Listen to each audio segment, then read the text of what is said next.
Hello and welcome to Soothing Pod's Sleep Stories. I am Chris, and tonight we journey through the life of Napoleon Bonaparte. From his wind-swept Corsican childhood to his rise as Emperor of France, his legendary battles across Europe, and his final exile on St. Helena. Discover history, strategy, and legacy in this soothing bedtime story that brings the world of one of history's greatest leaders to life. Before we begin our journey tonight, let's take time to relax and let go of the stresses of the day. Here and now, there are no obligations, no to-do lists. By simply lying in bed with your eyes closed, you are already giving your body nourishing rest. Begin by letting the world soften around you. Each breath arrives slowly, carrying calm, and the noise of the day fades into a gentle hush. There is nothing to do now but drift, carried by curiosity and quiet thought. Imagine floating above Europe as night settles softly. Rivers gleam like silver threads. Villages glow faintly, and mountains lie in patient stillness. Time itself seems to slow, as if the earth is breathing with you. Far to the south, an island rises from the Mediterranean Sea. Corsica is rugged and windswept, its olive groves and cliffs whispering stories of endurance and quiet strength. It is here, in this land shaped by wind and stone, that a life of extraordinary consequence quietly begins. The air carries faint echoes of history, footsteps and voices long gone, yet lingering in memory. These whispers do not demand attention. They exist to remind us of the past, of journeys and choices that shape the world. With each breath, sink deeper into calm, letting history unfold gently around you. Soon, you will begin a journey through time, following a life defined by ambition, resilience, and quiet, enduring vision. Napoleon Bonaparte was born on August 15th, 1769, in a town of Ajaccio on the island of Corsica. The island itself seemed shaped by endurance. Mountainous, windswept and proud, rising sharply from the Mediterranean Sea. Only a year earlier, Corsica had come under French control, ending generations of struggle for independence. This quiet tension between old loyalties and new rule lingered in the air as Napoleon entered the world. His family belonged to the minor nobility of Corsica, Italian in heritage and modest in means. His father, Carlo Bonaparte, was a lawyer who navigated the shifting political landscape with cautious ambition, while his mother, Letitia Ramolino, was known for her strength, discipline, and unwavering devotion to her children. She would bear 13 in total, though only 8 survived into adulthood. In this crowded household, order and resilience were necessities, not ideals. The house in Ajaccio was simple, filled with the sounds of siblings, footsteps, and daily routines shaped by limited resources.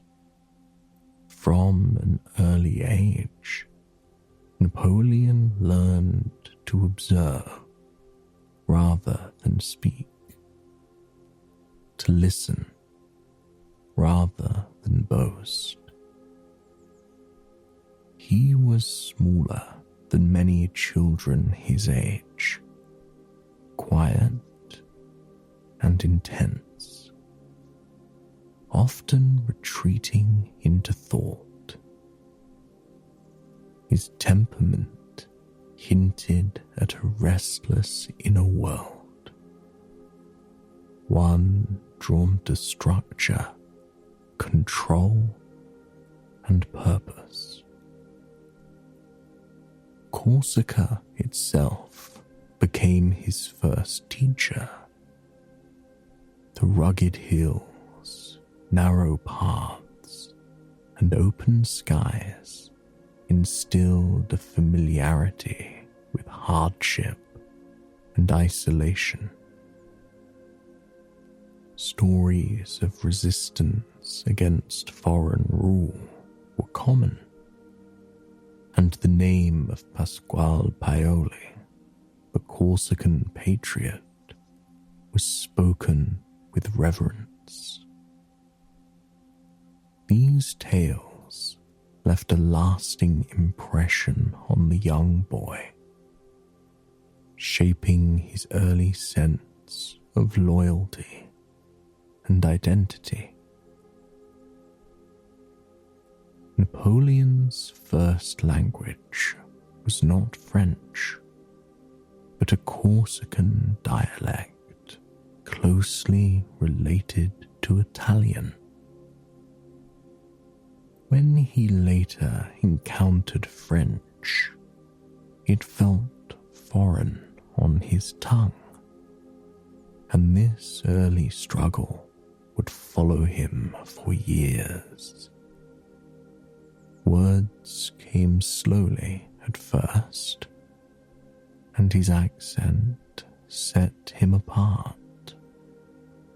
Yet, this difficulty sharpened his focus. He learned to compensate with discipline memorization, and relentless effort. As a child, Napoleon showed an early fascination with order and numbers.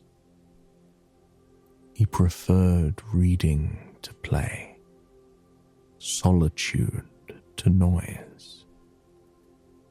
History books, especially those about ancient leaders and classical heroes, captured his imagination. He was particularly drawn to figures who rose from obscurity through intellect and will, finding comfort in their distant examples. The family's fortunes were uncertain, but opportunity arrived through education. With the support of French authorities, young Napoleon was sent away from Corsica to attend school on the mainland. Leaving the island meant leaving familiarity behind. The sea air, the language, the protective presence of his mother. It was a quiet departure, one that marked the first of many separations in his life. As the ship carried him northward, Corsica slowly faded into the horizon. The island winds that had shaped his early years receded, replaced by an unfamiliar future. He did not yet know where that future would lead, only that it demanded endurance, focus, and resolve. In the stillness of that moment, between homeland and destiny, a life of extraordinary consequence was quietly beginning, carried forward by patience, ambition, and the steady passage of time. Napoleon arrived in mainland France as a boy far from home, carrying with him the quiet intensity shaped by Corsica's rugged calm. He was enrolled first at a religious school in Alton, where his task was simple and difficult at once: to learn French well enough to continue his education. The language came slowly, each sentence carefully constructed, each mistake remembered. He listened more than he spoke, observing the rhythms of speech and the unspoken rules of belonging. From Alton, he moved on to military schools, eventually entering the Royal Military Academy at Brienne-le-Château. The days there followed a strict routine, marked by bells and schedules that appealed to his need for order. While other boys sought comfort in friendships, Napoleon often chose solitude. He spent long hours reading, studying mathematics, geography, and history, subjects that felt solid and dependable. At Brienne, his Corsican accent and reserved nature set him apart. He was sometimes mocked for his origins and his seriousness, yet he rarely responded with anger. Instead, he withdrew further into study, cultivating patience and self-control. Mathematics, in particular, became a refuge. Numbers did not judge. They obeyed logic, and in them, he found clarity. His aptitude soon became clear. Napoleon showed a natural talent for artillery, a branch of the military that demanded precision, calculation, and foresight rather than physical strength. Cannons, trajectories, distances, and timing fascinated him. He understood that battles could be won not only with bravery, but with preparation and intelligence. In 1784, he earned admission to the prestigious École Militaire in Paris. The capital was vast and overwhelming, its streets alive with movement and ideas. Napoleon remained largely detached from its distractions, focused instead on his studies. Financial difficulties followed him even here. His family could provide little support, and he lived frugally, often skipping meals to afford books. He completed his training in just 1 year, a remarkable achievement that reflected both discipline and determination. In 1785, at the age of 16, Napoleon was commissioned as a second lieutenant in an artillery regiment of the French army.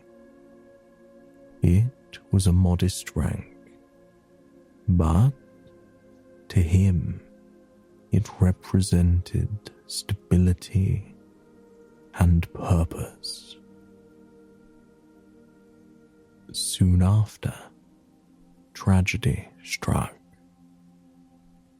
His father died, leaving the family in greater financial strain.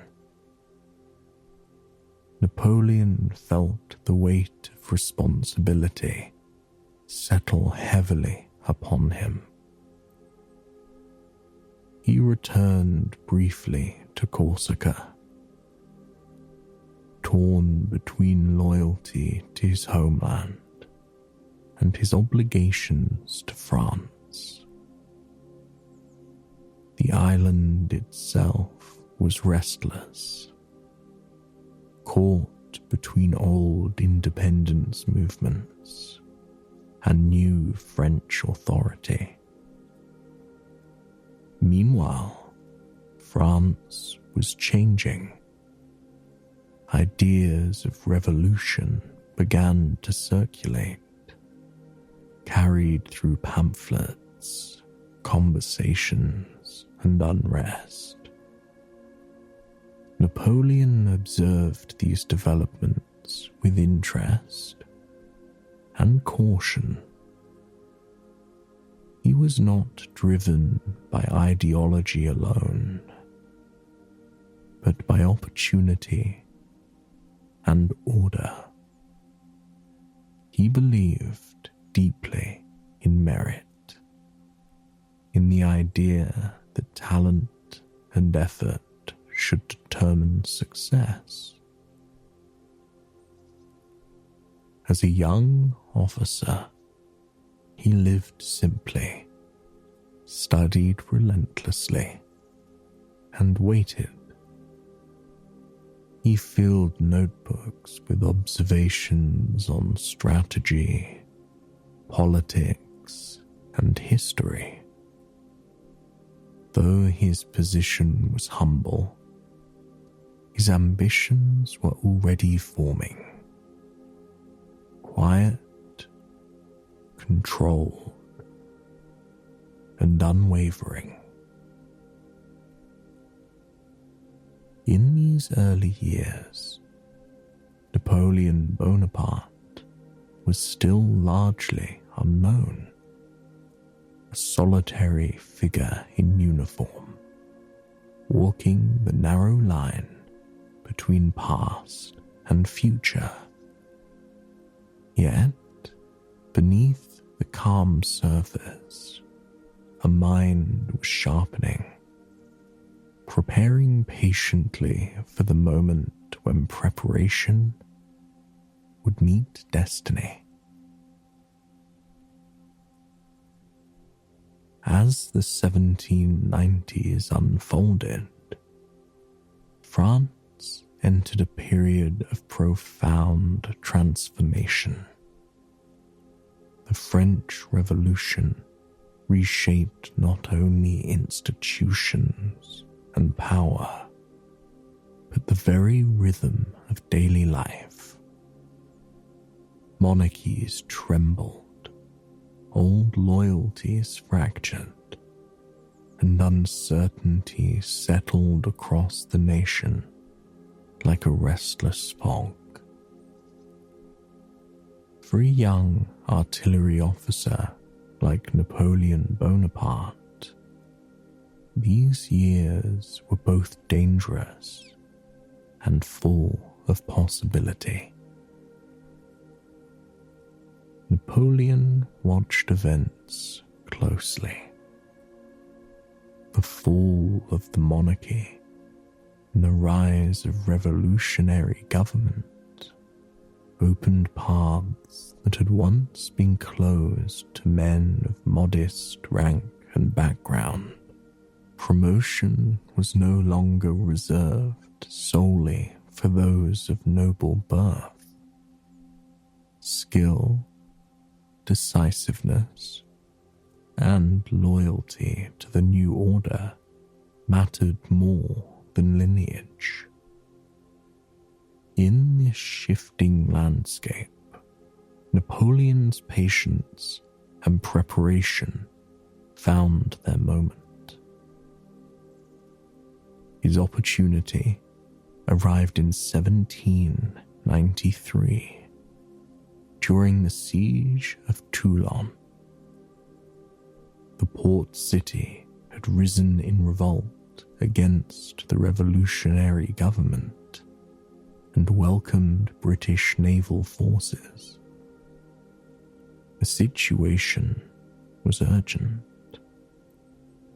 Control of Toulon meant control of the Mediterranean fleet, and its loss threatened the revolution itself. Napoleon, still young and relatively unknown, was assigned responsibility for artillery. Rather than relying on traditional approaches, he carefully studied the terrain surrounding the harbour. He identified key positions where artillery could dominate the port and cut off British access.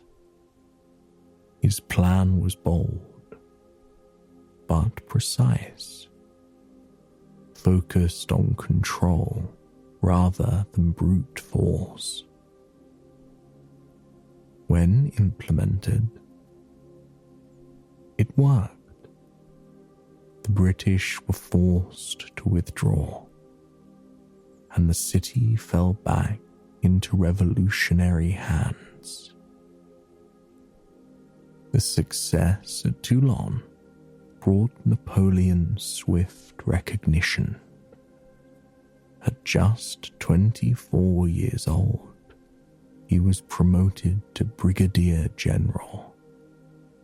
More importantly, his name began to circulate among political leaders who valued competence amid chaos. He was no longer invisible. Yet, the revolution was volatile, and success offered no guarantee of safety. Alliances shifted quickly, and suspicion was constant. Napoleon experienced this instability firsthand when political tides turned against his patrons. He was briefly arrested during the aftermath of the Reign of Terror, a quiet reminder of how fragile fortune could be. He endured this period calmly, confident that his abilities would eventually speak for themselves. In 1795, Paris erupted again. Royalist forces threatened the revolutionary government, gathering in the streets with the intent to overthrow it. Napoleon was placed in charge of defending the capital. Faced with overwhelming numbers, he acted decisively.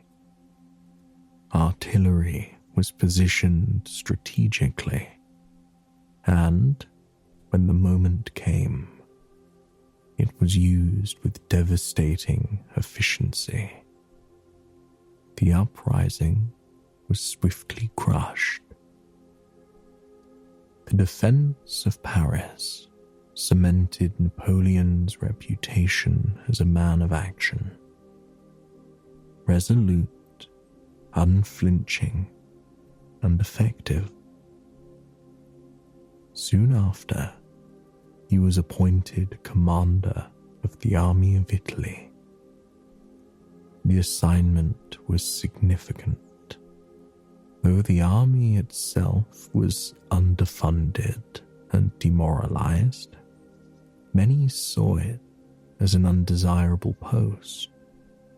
Napoleon saw opportunity. In Italy, his leadership transformed the army.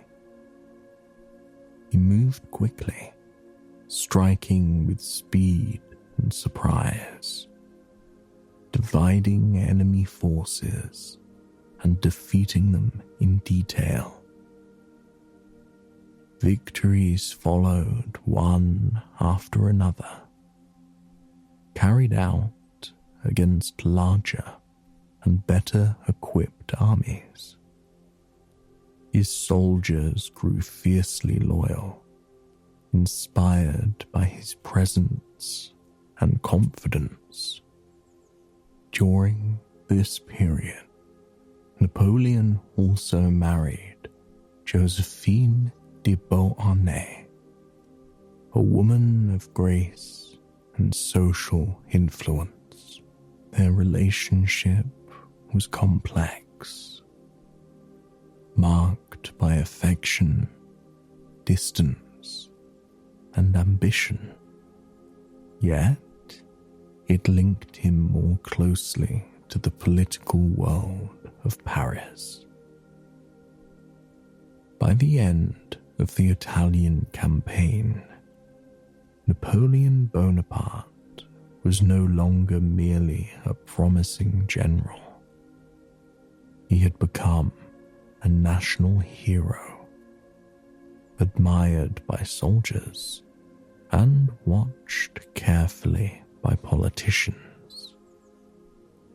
His rise had been swift, but it was not reckless.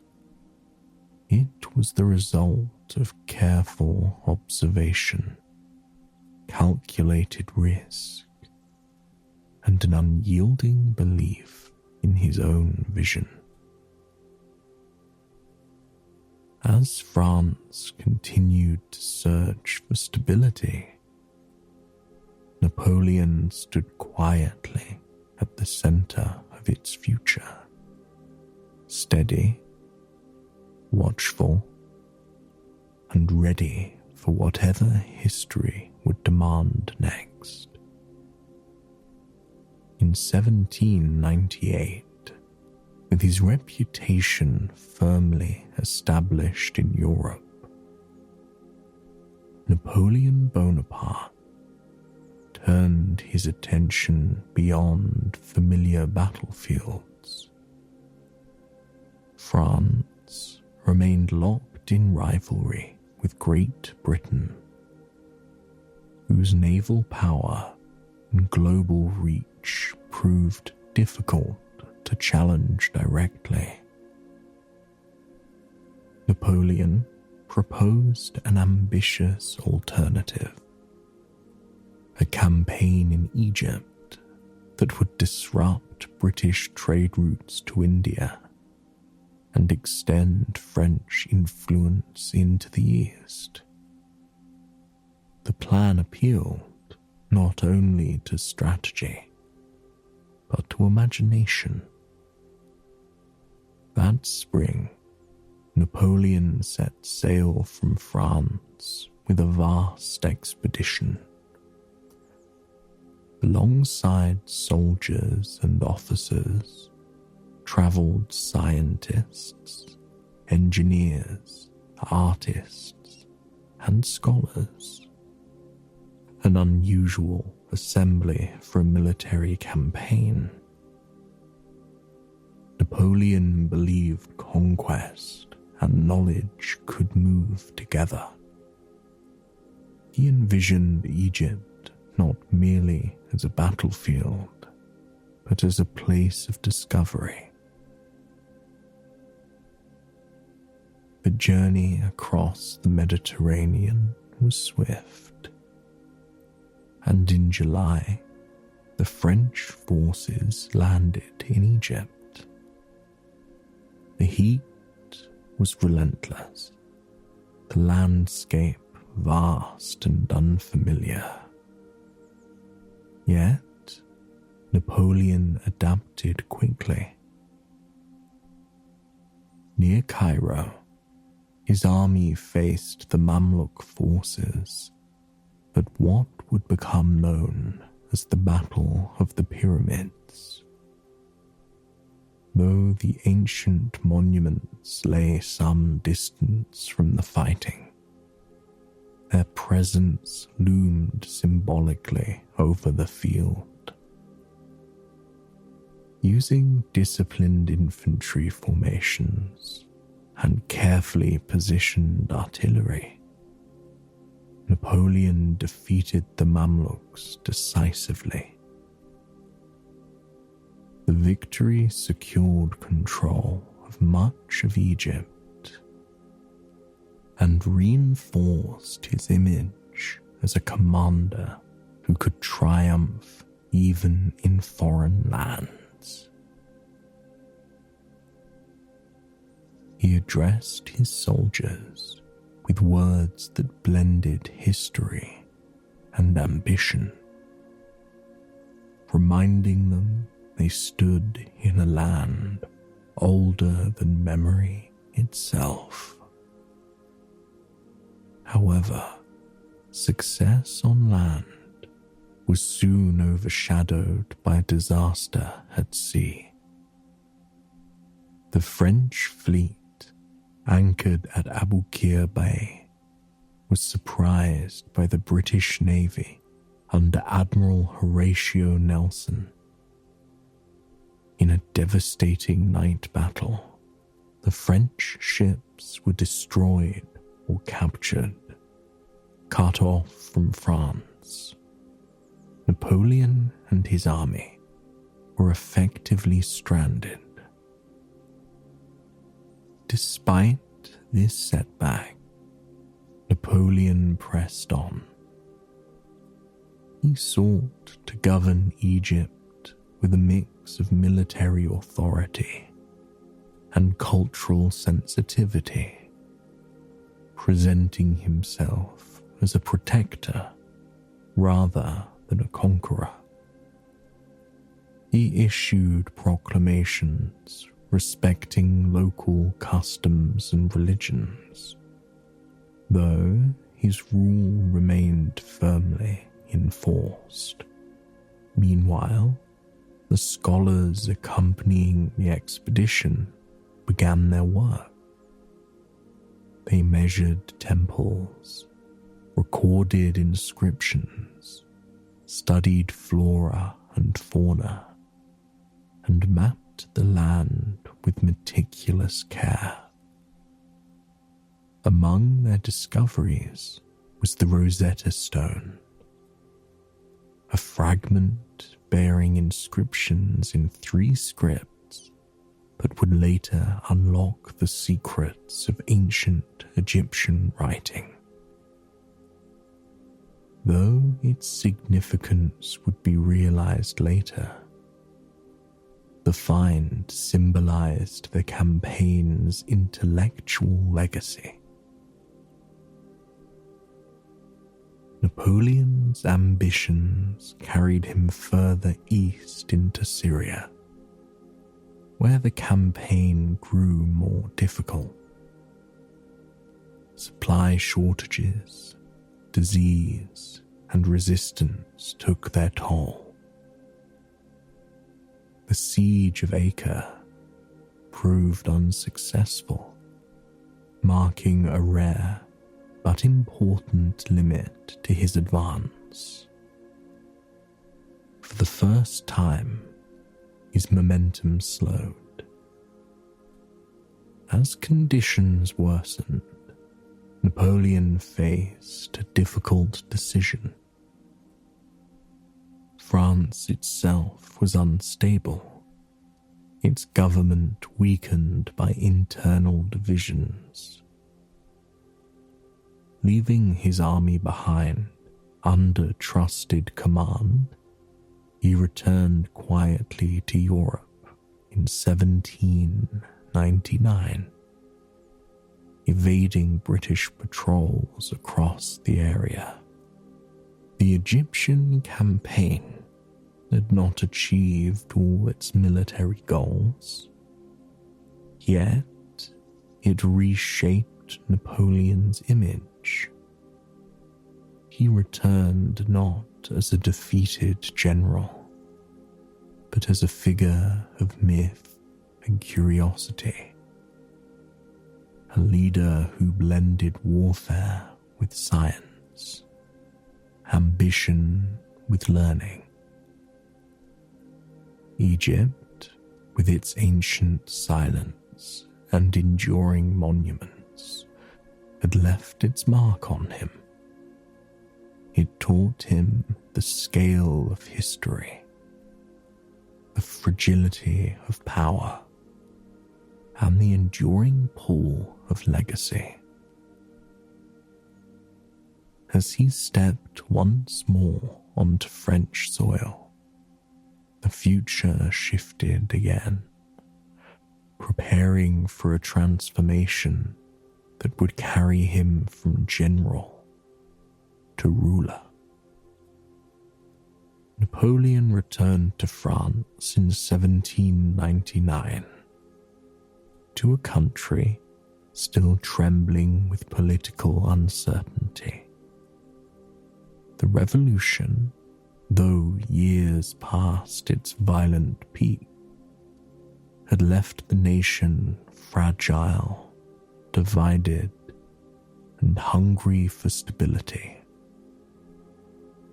In Paris, power was dispersed among directors who struggled to govern, their authority fragile against both internal unrest and foreign threats.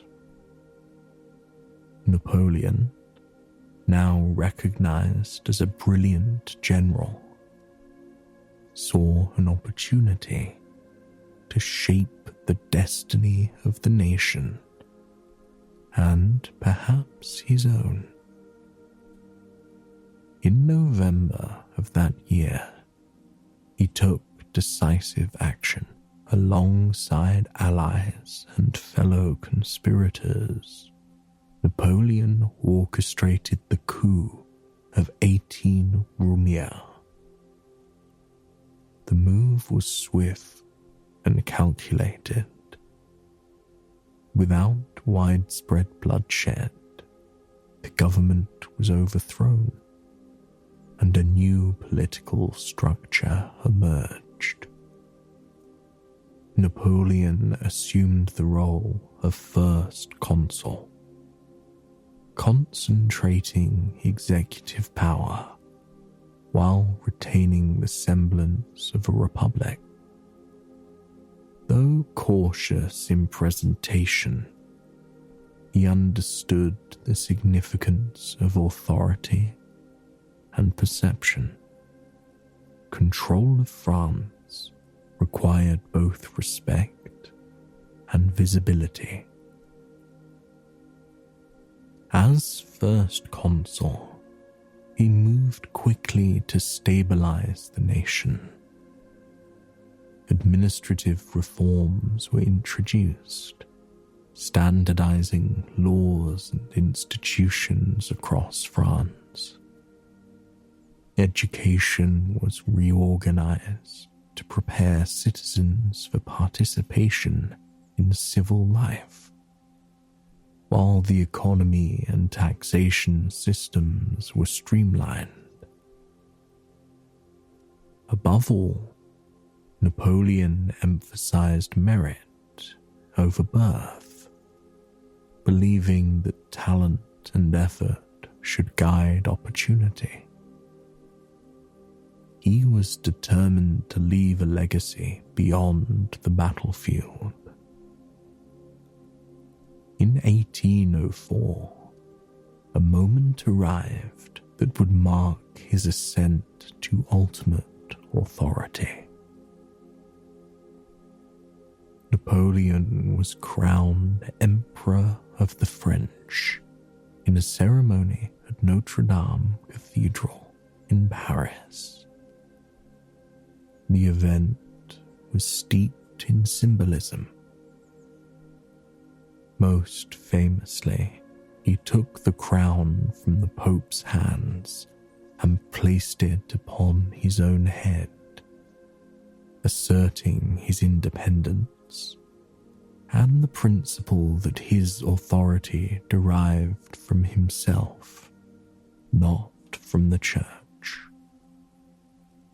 The gesture signaled both power and self-determination, a quiet declaration of ambitions and confidence. Reforms continued alongside ceremonial grandeur. The Napoleonic Code was introduced, codifying civil law with clarity and equality before the law. Though certain inequalities persisted, particularly regarding women, infrastructure projects reshaped cities. Roads and canals facilitated trade, and institutions of learning and governance gained consistency. Napoleon understood that empire required more than armies. It required order, efficiency, and the ability to inspire loyalty. On a personal level, Napoleon's life intertwined with politics and strategy. His marriage to Josephine de Beauharnais remained a blend of affection and complexity, while his later union with Marie-Louise of Austria would serve both personal and dynastic purposes. Even amid power and prestige, he retained a disciplined daily routine, rising early, planning meticulously, and scrutinizing the details of governance as carefully as he once measured artillery positions. Napoleon's leadership style combined energy with calculation. He demanded discipline from those around him, yet he also inspired them with vision and decisiveness.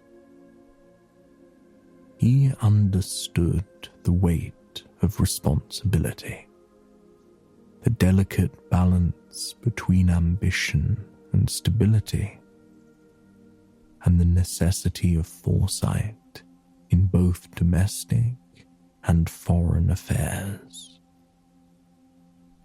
By 1804, Napoleon Bonaparte had moved far beyond the young soldier of Corsica. He had transformed into a ruler of a nation, a figure whose decisions shaped the course of Europe. Yet, even at the height of power, he remained aware that authority is both fragile and fleeting. The world beyond France watched closely, and each choice carried consequences that extended far beyond the palace walls. As he surveyed the city from the Tuileries, or reviewed reports in his study,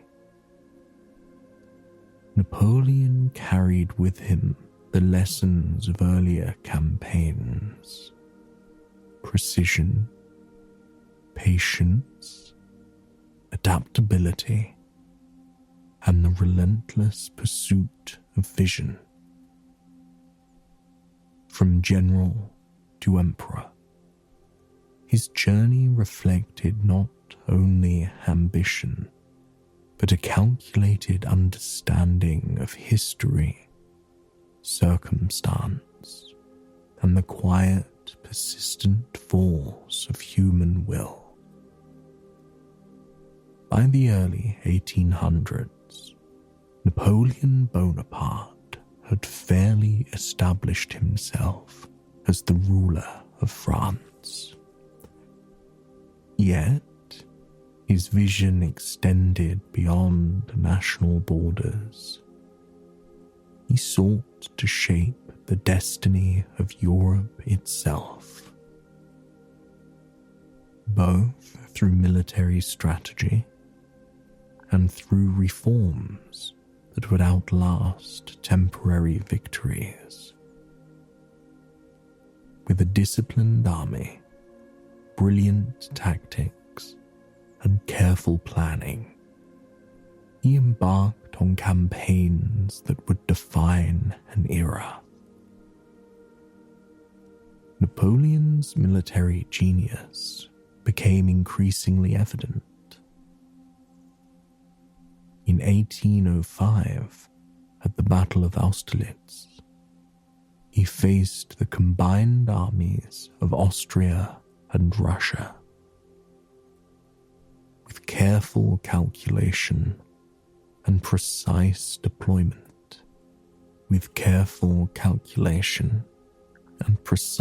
deployment, he feigned weakness in the center while luring the enemy into vulnerable positions. When the French counterattacked, the result was decisive. A victory that would be remembered as one of history's greatest tactical triumphs. The European powers recognized his brilliance, while Napoleon's confidence in strategy and preparation only deepened. Subsequent campaigns reinforced this dominance. He led victories at Jena, Friedland, and elsewhere, reshaping the political map of Europe. Territories were reorganized, alliances negotiated, and client states established. Napoleon sought to export not only his military power, but also his vision of law, governance, and modernization. The Napoleonic Code spread. Cities were rebuilt, and infrastructure projects were launched to unify and strengthen the regions under his influence. Yet, the life of an emperor was not only defined by battle. At home, Napoleon navigated the complexities of personal and political relationships. His marriage to Josephine had ended in divorce, partly for dynastic reasons, and he later wed Marie-Louise of Austria, strengthening ties with European royalty.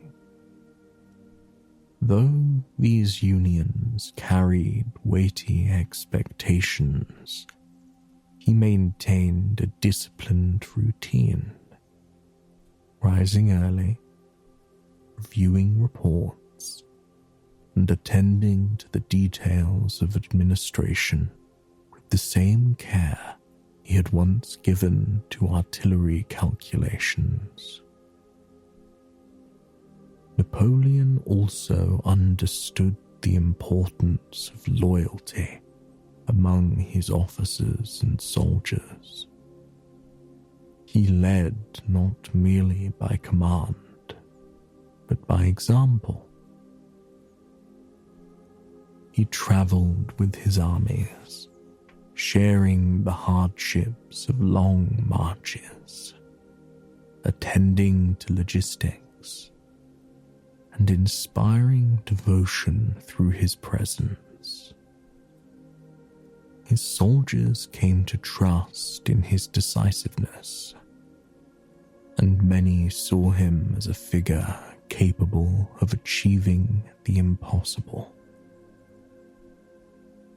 Despite victories, challenges persisted. Resistance arose in Spain, Austria, and elsewhere, requiring constant vigilance. Diplomacy became as essential as military skill, and Napoleon balanced both with careful attention.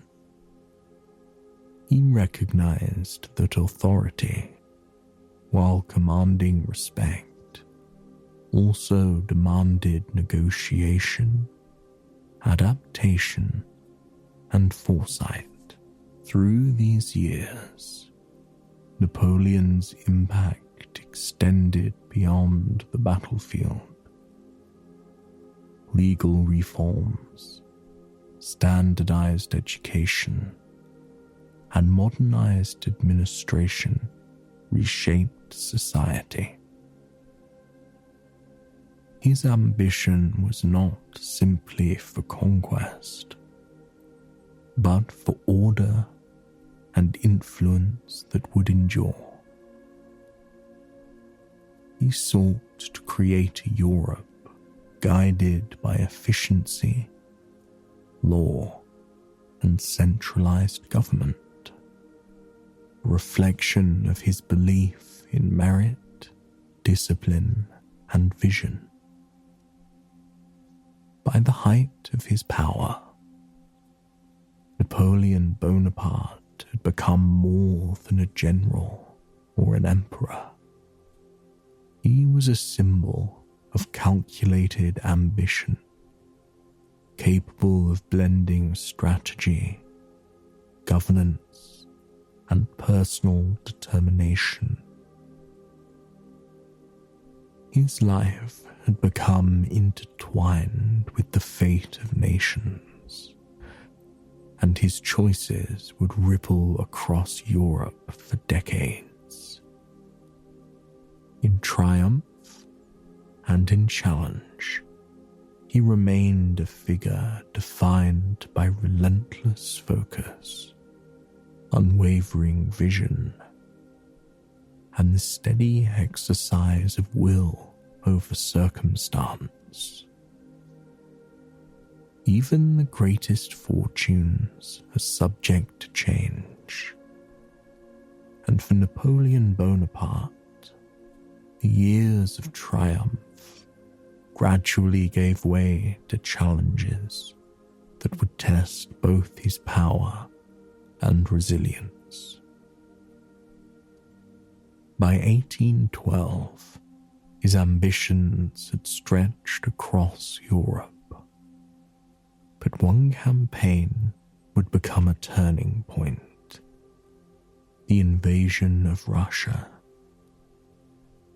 Confident in his strategy and the strength of his army, Napoleon crossed the vast plains with hundreds of thousands of soldiers.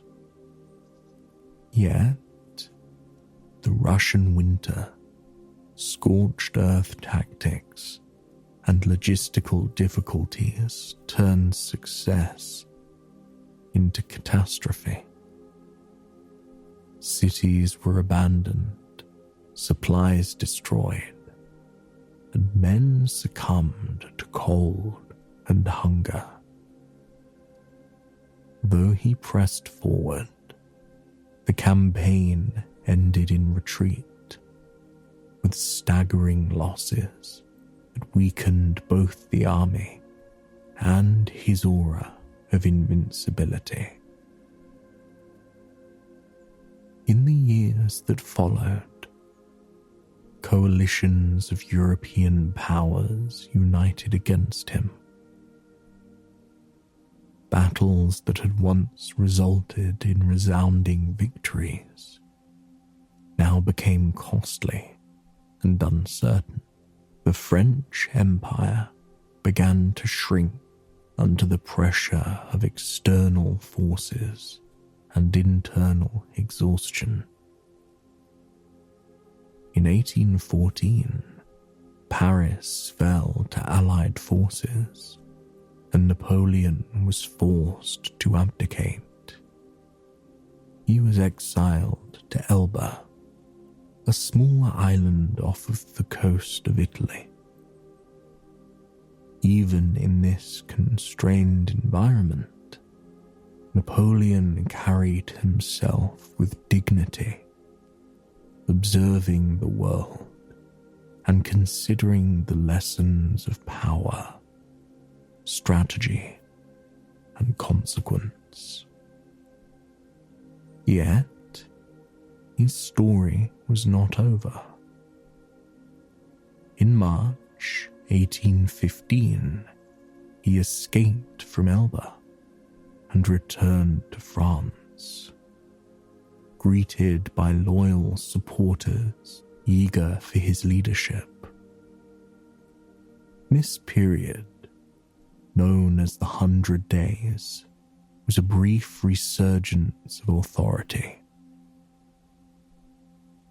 Napoleon quickly regained control, rallying troops and attempting to re-establish his influence across Europe.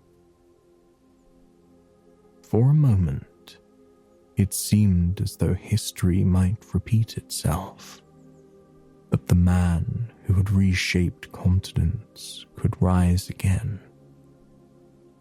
However, opposition had grown stronger and more coordinated. At Waterloo, in June 1815, Napoleon faced a combined force of British and Prussian armies. Despite his strategic skill and leadership, the battle ended in defeat. His army was broken, his influence dissipated, and the final chapter of his rule was set. He surrendered to the British, who exiled him far from Europe to the remote island of St. Helena in the South Atlantic. On St. Helena, Napoleon lived under supervision, cut off from the world he had once commanded. The island was rugged, isolated, and windswept, a place where reflection became inevitable. He spent his days writing memoirs, analyzing campaigns, and recounting lessons learned. Though removed from power, he maintained an extraordinary discipline, rising early, walking the grounds methodically, and preserving a mind sharpened by decades of leadership and strategy.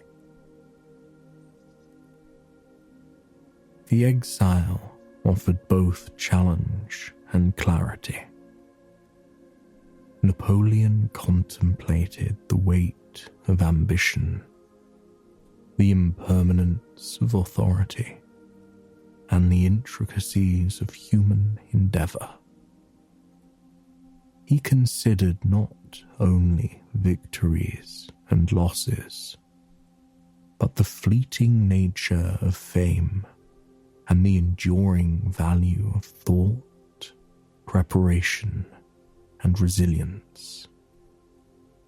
Even in solitude, his intellect remained keen, his observations precise, and his spirit unbound. Napoleon Bonaparte died on St. Helena in 1821, far from the European capitals he had once influenced. Yet, even in death, his story endured. It was a tale of ambition tempered by discipline, of brilliance entwined with human limitation, and of a life that shaped nations and left a legacy that would be studied for generations. The rise and fall of Napoleon remind us that history is a tapestry of determination, circumstance, and reflection, and that even in exile, the mind can soar beyond boundaries and time. Napoleon Bonaparte's life, though marked by extraordinary ambition and sweeping change, left a legacy that extended far beyond the battlefields of Europe.